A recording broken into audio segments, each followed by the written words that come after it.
adalah tentu kita meningkatkan kapasitas orangnya dulu yang pertama, Mas Aurel. Ya, kapasitas itu dulu ya. Jadi ya, kalau kita bisa dibilang ya kolaborasi lah antara dari akademisnya ya dengan masyarakatnya. Ya, ini bisa dibilang sebagai semacam kolaborasi komunitas lah gitu ya. Nah ini kan kalau kita ngomongin tentang kolaborasi, ya itu sudah berhubungan dengan yang namanya keberlanjutan sebenarnya, gitu ya. Kalau kita sudah berkolaborasi antara akademisi dengan yang namanya komunitas, itu sudah namanya keberlanjutan. Nah, Mas Aurel dengan teman-teman mungkin bisa mendata terlebih dahulu gitu loh SDM yang ada di sana yang pertama, ya kan?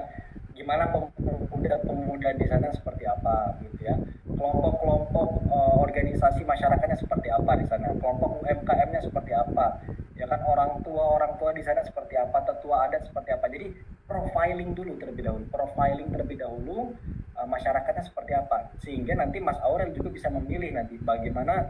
Jadi misalnya contoh gini, ya kelompok UMKM berarti nanti diajarinnya apa gitu. Kelompok pemuda yang melek digital gitu nanti akan kita training seperti apa. Karena gini, PPK Ormawa itu bukan Mas Aurel dan teman-teman 1 tahun, itu kan cuma 1 tahun, betul kan?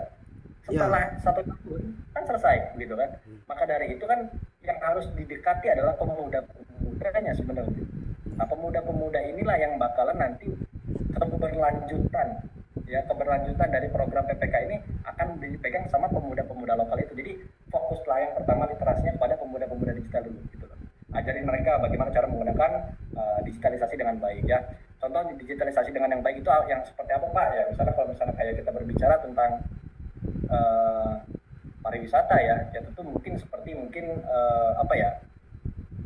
kita berbicara tentang mungkin mappingnya terlebih dahulu, bagaimana membuat map ya kan. Pariwisata yang di perbukitan itu kan kadang mapnya nggak jelas begitu kan. Nah, itu mungkin bisa menggunakan SIG-nya, mungkin akan teman-teman yang fokus di GIS gitu ya, atau mungkin Geographical Information System-nya begitu kan, atau mungkin mulai pelatihan-pelatihan untuk membuat di ke arah marketingnya ya, membuat sebuah website mungkin yang sederhana seperti itu kan. Karena visibilitas ya yang paling penting dari pariwisata adalah visibilitasnya. Saya sebagai orang yang tinggal di sini, saya nggak tahu gitu loh. Itu tadi bahkan mungkin tadi namanya juga agak sulit tadi. Ya Mas Aurel menyebutnya, saya nggak tahu. Saya nggak tahu itu namanya apa begitu, pariwisata bla bla bla bla bla bla. Itu saya juga nggak tahu itu pariwisata apa. Nah, itu dikenalkan. Jadi teman-teman belajar yang namanya customer value journey gitu ya.